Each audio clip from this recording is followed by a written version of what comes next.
Live, or anyone who's checking in after the fact. I'm Sophia with Garden State Film Festival, and we are here talking about the music video Urban Decay. And here to talk to us about it is the director, the producer, the star in it, choreographer, editor, you name it, Maya Mizrahi. Maya, thank you so much for joining us and congratulations.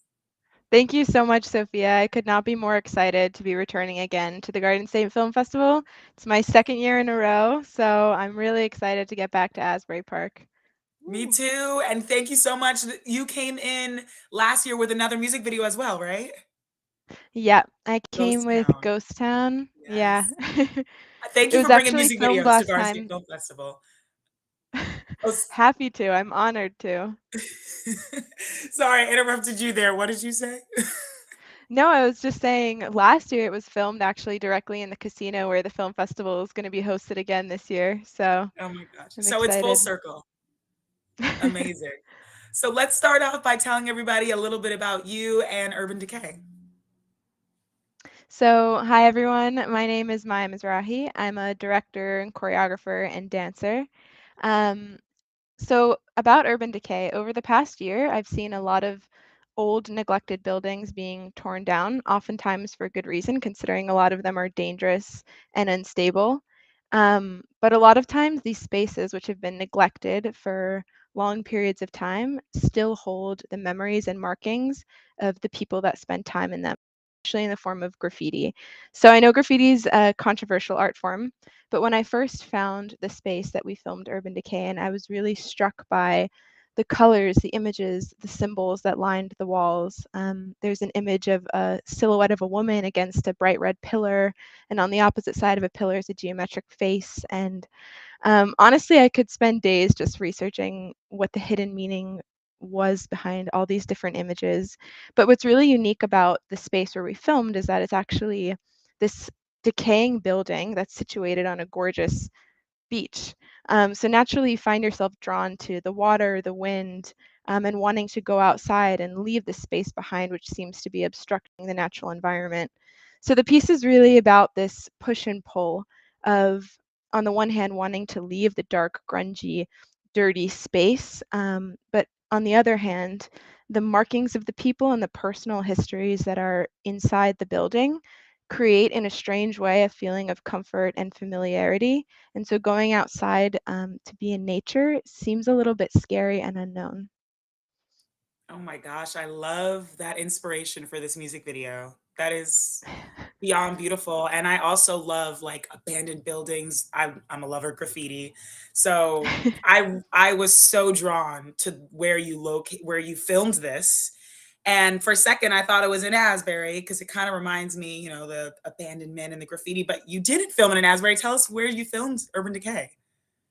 Yeah, so I filmed it in the city of Haifa. Haifa is a city in Israel. It's super diverse and amazing. There are like the Carmel Mountains, the Mediterranean coast, and we found this giant abandoned, neglected, decaying building that's right on the beach. And so, of course, the dichotomy between this urban space and this natural environment was so striking that it was just a huge inspiration. And I love that you see both in this music video. It's breathtaking. So I'm curious, what came first? Was it the idea and you were drawn to like talking about this issue that's also beautiful, or was it the dance, or was it the location? What came first? So I've been thinking about this urban decay, theme for a long time now. It seems like everywhere I look and everywhere I go, I see construction and things being torn down and graffiti Yeah. being destroyed. And of course, I know there's an element of security. As I mentioned, a lot of the structures are unstable, but that was on my mind for a while. So when I first found this building, I heard about it through the grapevine, and I walked inside, and I was just so shocked and taken aback by the beauty and the waves and the wind, because there are no glass windows there. It's completely exposed. So once I saw the space, I was like, oh, okay, now I have to create a film. And Oh wow. then I ended up meeting Itai Shaked, who is the music designer, and he's actually featured drumming in the film. And we started collaborating, and that's how it all began. Oh man, what did that collaboration look like? Did the music come and then you had to choreograph the dance to the music? It was really a back and forth at the same time. So we started by sort of choosing what genres we wanted to play with. Obviously, it's this like grungy space, so rock seemed like the right choice. And Itai is a drummer, so of course, after like listening to some of the samples he sent me, I was like, okay, we have to have a drum solo. It has to be the climax of the piece. Um, and then I started choreographing. And so we started adding elements of ticking and different beats and different rhythms because the choreography is very sharp. So it was really a back and forth. He was just amazing to work with. We were talking and communicating. And then in the climax of the piece, as you'll see, the camera work goes back and forth between shots of him and shots of me, and it becomes like a wordless conversation, which was really exciting. Oh, I love that, the wordless conversation. How long did that take, the collaboration between the music and the choreography? I think building the score and creating the choreography was maybe 3 to 4 months because I was also back and forth between Tel Aviv and Asbury. I love So that. we had to take a couple breaks. Wow, because you gotta go back to um, Asbury. yeah. Um, Actually, that was for the last year of the festival. So we started working on it a while ago. I took a Wow. little break, went back for Ghost Town, and then we came back. And then the whole piece, even though it's only 4 minutes long, it took about 8 or 9 months to finish. Ron Schneck, who's the videographer, he was also an absolute pleasure to work with.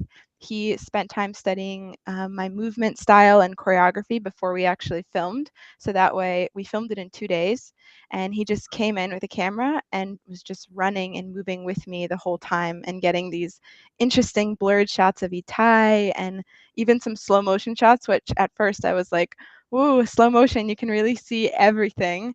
But Yeah, it really added to the yeah. time warped element, which was exciting.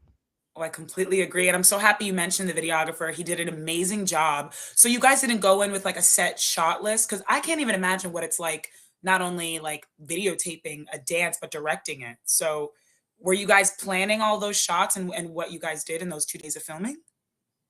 So yes, I actually had a whole storyboard of each different shot laid out, but it it was a whole project just to lug all the equipment and get everything to the building. So of course, when you're filming in a specific site and not in a studio, there are a whole bunch of challenges that arise. So I mean, there were some things that we had to work around. Like there was a really funny incident at one point when we were filming the drum solo and the back and forth conversation between myself and Itai. The wind and the waves were so loud that I couldn't hear the music, Ron couldn't hear the music, Itai Wow. couldn't see us. And what we did is we found like two wireless ear pods. Um, I taped one of them to my ear, Itai taped the other one to his ear, and I just counted Ron in so he knew when to start moving. And he basically filmed that entire thing in silence, Oh my just gosh. watching me and watching Itai and trying to remember the choreography and move with us. So there were so many unexpected things that were exciting to play with, but a little bit surprising. My god, that is insane and so impressive that he was moving in silence and working around that. I love when people are just, like, slamming down these challenges that film presents to them. It's filmmakers are so creative and, like, what's the word? Resourceful. I don't know the word. I don't know a lot of vocab words. But anyway, back to Urban Decay. So you were the director, the choreographer, and you edited this, and obviously the dancer in it. So what was it like wearing all of those hats? Like, how did you direct yourself while dancing? And then watching So all that in the editing room? that's a great question. It's the third dance film that I've now produced. And when I first started working in the medium of film with dance as a professionally trained dancer, I'm used to being on stage. And so when I first saw myself on film, I was like, "Oh, okay, your toe's not pointed, your chin is looking down. This is not good. Fix, fix, fix." But when I'm in the role of director, what I learned is what does it take to make a great film? It takes a whole bunch of different unique elements that work and collaborate together. So, as the director and as the editor, I have to look at myself performing as an outside eye, Mm. and I can't let little things like, oh, I don't like how I look in this shot get in the way. I kind of have to stop myself from saying that and say, what works best for the piece? How does the sound work best with this? What are the best shots that I can incorporate in? So that was definitely a challenge in the beginning, but now it's a lot easier for me to separate my performance self from my directing self. Wow. And on on set, do you get to like watch the video and then watch the dance and then you kind of do it again? Like, is it a lot of that? So that's a great question. For dance, it's really exhausting. So I I know can my limits imagine. and I Uh-huh. have to come in to the film. I plan everything out. I write down timings for which shots we're going to get and when. And I told Ron the videographer, I told Itai, and that way we spend like 5 minutes doing one move and getting one shot over and over and over again. And then I look at it and then I say, okay, it's good, or we need to come back to it. But I usually don't go from doing the shot to looking at it and back again because then the Mm. body cools down. It's harder to get warm again. It's very challenging, and that's why we did it over a space of like 2 days. Because first we went in, we shot everything, then I took all the footage and I edited it into version one, and then I wrote down each shot that needed to be redone because a lot of times it's just too exhausting to fix and tweak every little thing while filming. It seems like you have like you know exactly what your body needed and what you needed to do as a director. Did you learn that over time from making films and music videos in the past? Um, Definitely, because what's interesting is for film, a lot of times you have to do one shot over and over and over again. Mhm. So you have to know when is time to stop. Like, for example, when we were getting the last shots in the most intense part of the dance sequence, which was during that drum solo, it was right at the end of a really long filming day. We were like 8 hours in, and then I was like, "Oh, okay. I think I just pulled a muscle in my neck." So I Oh had my to take a break, take some Mhm. Advil, put on some Tiger Balm, like take 5 minutes, drink some water, and of course, being a professional dancer and like performing many times in front of a live audience is the best training you can have for that kind of a situation because you Mm. just need to step to the side, breathe for a little bit, come back, Oh do what man. needs to be done, and then the next day you're sore, but you can move on. Deal with it the next day. I would just be like, "I quit. I'm done. We got the shot. My neck hurts." Oh, that is Yeah. amazing. Oh my gosh. So we're wrapping up on the last minute here, but I could talk to you all day. And thank you for just like spitting out these snippets of wisdom and advice. I feel like if I was a filmmaker, I would learn a lot from this conversation. So thank you.